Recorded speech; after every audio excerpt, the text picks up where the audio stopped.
Wherever you go, whatever you do, throw a little at it. Omax, Vest and Briefs.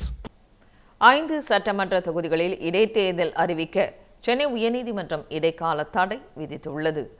தமிழகத்தில் திருச்சி கிழக்கு உட்பட 7 தொகுதிகள் காலியானதாக அறிவிக்கப்பட்ட நிலையில் விரைவில் இடைத்தேர்தல் நடத்தப்படும் என எதிர்பார்க்கப்பட்டது.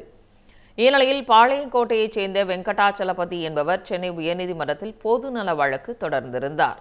அந்த மனுவில் திருச்சி கிழக்கு, கரூர், விராலிமலை, பெருந்துறை, அம்பாசமுத்திரம் தொகுதிகளுக்கு இடைத்தேர்தல் அறிவிக்க தடை விதிக்க வேண்டும் என கோரிக்கை விடுத்தார்.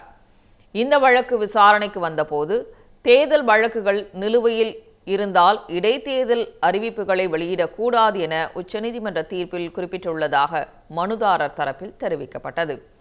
அப்போது தேர்தல் ஆணையம் தரப்பில் தேர்தல் வழக்கு நீதிமன்றத்தால் ஏற்றுக்கொள்ளப்பட்டு நோட்டீஸ் அனுப்ப உத்தரவிடும் வரை அதனை முறையான நிலுவை வழக்காக கருத முடியாது எனவும், அதனால் தற்காலிக காலி இடங்களை நிரப்புவதற்கு எந்த ஒரு சட்ட தடையும் இருக்காது எனவும் தெரிவிக்கப்பட்டது.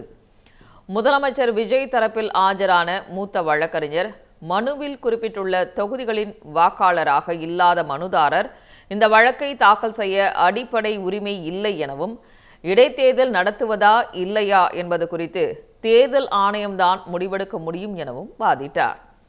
அனைத்து தரப்பு வாதங்களையும் கேட்ட நீதிபதிகள் வழக்கு முடியும் முன்பு இடைத்தேர்தல் நடந்தால் அரசு பணம் செலவிடப்படுவதுடன் ஒரே தொகுதிக்கு 2 மக்கள் பிரதிநிதிகள் தேர்வு என்ற அரசியல் சாசன பிரச்சினை எழும் என குறிப்பிட்டனர்.